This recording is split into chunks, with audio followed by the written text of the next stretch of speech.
আমরা সবাই তারিফ আদায় করি, সবাই বলি আলহামদুলিল্লাহ। আরো জোরে আলহামদুলিল্লাহ। যে নবীর উসিলা করে আল্লাহ রাব্বুল আলামিন গোটা পৃথিবীকে সৃষ্টি করেছেন, সেই নবীর প্রতি আমরা প্রাণ করে দরুদ বানি, সবাই বলি সাল্লাল্লাহু আলাইহি ওয়াসাল্লাম।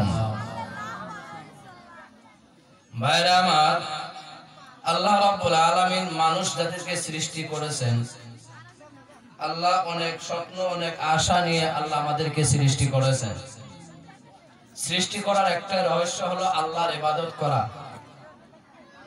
ভাইরা আমার, এই দুনিয়ার জমিনে যত ধরনের মখলুকাত আছে, যত বস্তু আছে, সমস্ত বস্তুর মালিক কে? শিক্ষাটা বলেন কে? আল্লাহ।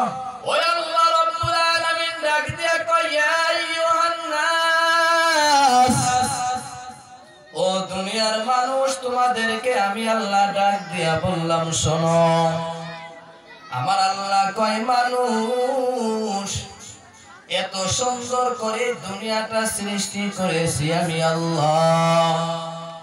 আমার আল্লাহ কেন সৃষ্টি করলেন যুবক? দিলের কানটা লাগাইয়া চিন্তা কইরা দেখো, আল্লাহ এত সুন্দর করে দুনিয়াটা বানাবার কারণ কি? কারণ হলো এই দুনিয়ার জমিনে বান্দা মানুষকে আল্লাহ সৃষ্টি করেছেন। আল্লাহ কয়, বান্দা দুনিয়াতে চলবি, চলার জন্য দুনিয়ার জমিনটা আমি তাদের জন্য বিছনা বানায় দিয়েছি। এই জমিনটাই আল্লাহ মানুষের জন্য বিছনা বানায় দিয়েছে। আল্লাহ আরো বলে, ও যুবক শোন, রাতটায় আমি আল্লাহ বান্দা তাদের জন্য একটা পর্দা স্বরূপ বানায় দিয়েছি। এই যে পিন্ডেলের ভিতরে এই যে লাইটের আলোটা জ্বালায় দেওয়া হয়েছে রে যুবক, এই লাইটটা যদি বন্ধ করে দেওয়া যায়, এই পিন্ডেলের ভিতরে কিচ্ছু দেখা যাবে না, সব অন্ধকার হয়ে যাবে। এই মানুষ কাপড় পরিধান করো, এই কাপড়ের ভিতরে তোমার শরীর দেখা, ওই কাপড়ের দ্বারাই বান্দা তোমরা পর্দা করো, পর্দা করো। আমি আল্লাহ কাপড় স্বরূপ এই রাতটা বান্দা তোদের জন্য পর্দা বানায়া দিয়েছি। এই পাহাড় আমি আল্লাহ বানাইছি কিসের জন্য জানি? আমার আল্লাহ কয়, বান্দা যদি পাহাড় না বানাইতাম দুনিয়াটা হেলাচড়া করতো। বাতাস উঠলে যখন গাছের পাতা নড়াচড়া করে, ওই রকম করে দুনিয়াটাও এইরকম লড়াচড়া করতো। এই দুনিয়া লড়াচড়া বন্ধ করার জন্য আমার আল্লাহ রাব্বুল আলামিন পাহাড় খুঁটি বানায়া দিলেন, নদী বানায়া দিয়েছেন, গাছ বৃক্ষ বানায়া দিলেন। বান্দা সব বস্তু আমি আল্লাহ বান্দা তোদের জন্য বানাইলাম, কিন্তু এই বস্তুগুলো যে বানাইছি, এই বস্তুগুলো কিসের জন্য বানাইছি, কিভাবে সৃষ্টি করেছি? এর নবীর উম্মতের দল, আমার আল্লাহ কয়, বান্দা পাহাড়কে আমি আল্লাহ বলেছি কুন ফায়াকুন, পাহাড় হয়ে গেছে। ফেরেশতাকে আল্লাহ আমার আল্লাহ কুন ফায়াকুনের দ্বারাই বানাইছেন। জমিনটাই আমার আল্লাহ বানাইলেন কুন ফায়াকুনের দ্বারা। এর নবীর উম্মতের দল আসমান বানাইলেন কুন ফায়াকুনের দ্বারা। এর নবীর উম্মতের দল পৃথিবীর জমিনে যত বস্তু আছে সমস্ত বস্তু আমার আল্লাহ কুন ফায়াকুন বইলা বানাইলেন। কিন্তু আপনাকে আমাকে আমার আল্লাহ কুন ফায়াকুনের দ্বারাই বানায় নাই। আমার আল্লাহ কয়, গোলাম শোন, তোমাদেরকে আমি আল্লাহ সৃষ্টি করেছি, আমি আল্লাহ তোমাদেরকে সৃষ্টি করেছি কোন ফায়াকুনের দ্বারাই না। আমার আল্লাহ কয়, গোলাম শোন, আমি আল্লাহ তোমাদেরকে খলাকতু বিয়াদাইয়া, আমার আল্লাহ কয়, বান্দা তোমাদেরকে আমি আল্লাহ নিজ কুদরতের হাতে সৃষ্টি করেছি। অল্প শিক্ষার যা বলেন না সুবহানাল্লাহ, সুবহানাল্লাহ।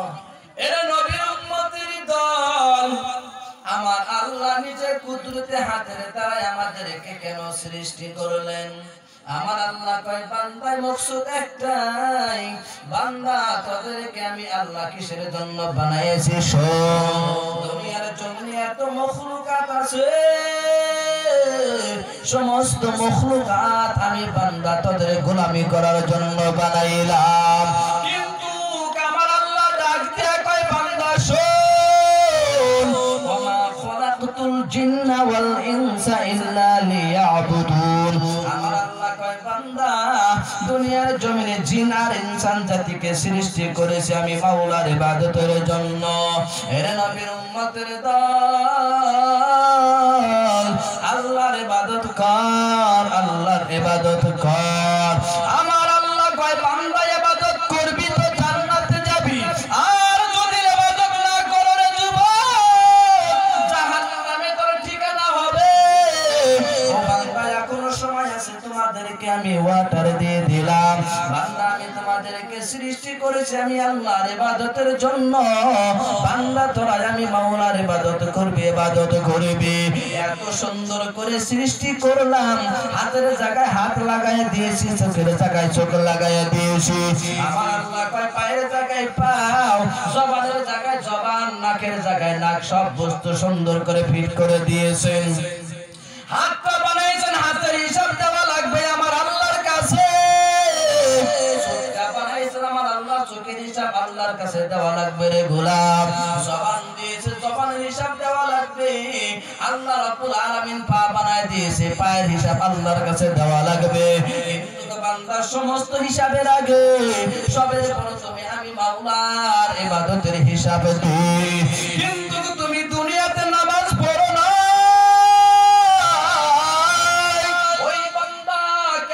আল্লাহর কাছে জবাব দিবে?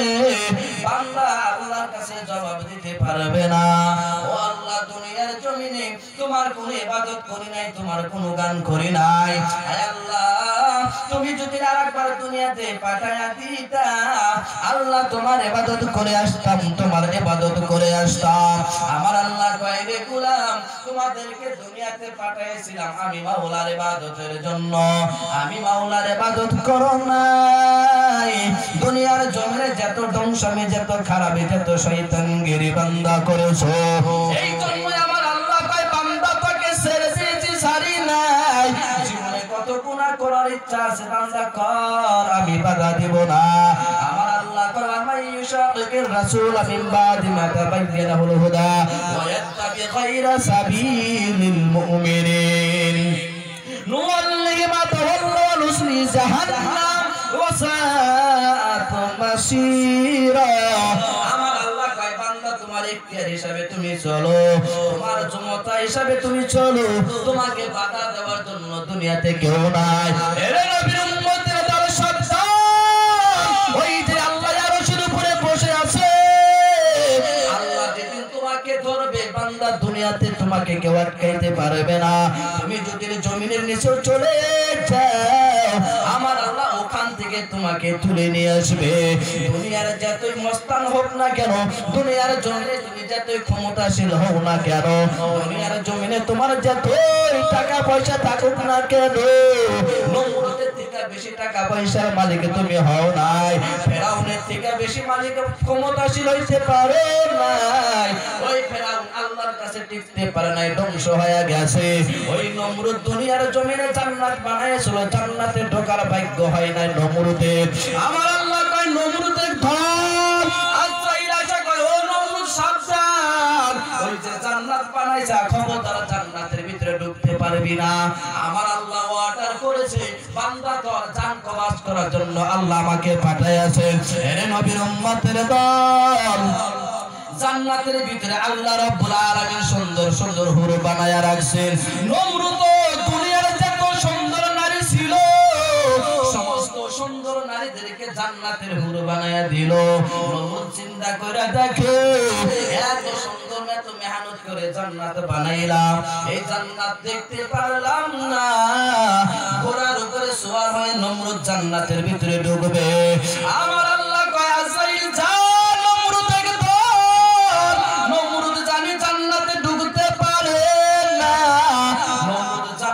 ঢোকার আগে নমরুদের জানটা তুমি বের করে নিয়ে আসো। নবীর উম্মতের দল, তোমার কতটুকু ক্ষমতা আছে, তোমার কয় টাকার মালিক হয়ে যাও, এই নমরুদ আল্লাহর কাছে টিকতে পারে নাই। ছিল। নবী 13 বছর কালেমার দাওয়াত দিয়েছে, কালেমার দাওয়াত শোনার পরও আবু জেহেল মানে নাই। বোঝা গেল আবু জেহেলের কপাল পরা হেদায়েত নাই। এর নবীর উম্মতের দল আবু লাহাব পুষে পুষে মরছে। তুমি যদি হক পথে না চলো রে গোলাম, আবু জেহেলের মতন, আবু লাহাবের মতন, ফিরাউনের মতন তোমারও মওত হবে। এর মুসলমান উম্মতের দল, এখনো সময় আছে বদমেশগিরি করা বাদ দিয়ে সিধা পথে চলো। মানুষের পিছনে লাগো না, আল্লাহ রাব্বুল আলামিন কিন্তু তোমাকে ছাড়বে না। কথা বলেন শিক্ষার ঠিক না বেঠি? কয় টাকার মাহাজন হইছ তুমি? কত ক্ষমতা আছে তোমার? দেখাও। কয়দিন দেখাবা? দেখাবা কয়দিন? দুনিয়ার মানুষের চোখে ধুলা দিতে পারবা? মানুষের নামে মিথ্যা মামলা করতে পারবা? মানুষের নামে মিথ্যা ইলজাম লাগাতে পারবা? মানুষের অপমান করতে পারবা? মুমিন যারা হকিকি বান্দা, আল্লাহর প্রিয় বান্দা, তাদের উপরে মুসিবত আল্লাহ বেশি করে দেয়। তাদেরকে পরীক্ষা করার জন্য আল্লাহ বিভিন্ন ধরনের মুসিবত সামনে হাজির করে দেয়। কিন্তু বান্দা ওখান থেকে সরে না। আল্লাহ কয় সরবি না। ইয়া আইয়ুহাল্লাযীনা আমানুস্তাঈনু বিস-সাবরি ওয়াস-সালাহ ইন্নাল্লাহা মা'আস-সাবিরিন। আমার আল্লাহ কয় বান্দা সবর করে থাক নামাজের সহিত। আমি আল্লাহ এই সবরের ফল আমি আল্লাহ তোকে একদিন দিব। এটা আমার বাপ দাদার কোনো কথা না, আল্লাহ পবিত্র কোরআনের ভিতরে বলছে। তুমি কিসের মাস্তান হইছো? দেখাও, কয়দিন দেখাবা, দেখাতে থাকো, অসুবিধা নাই। রাখে আল্লাহ মারে কে?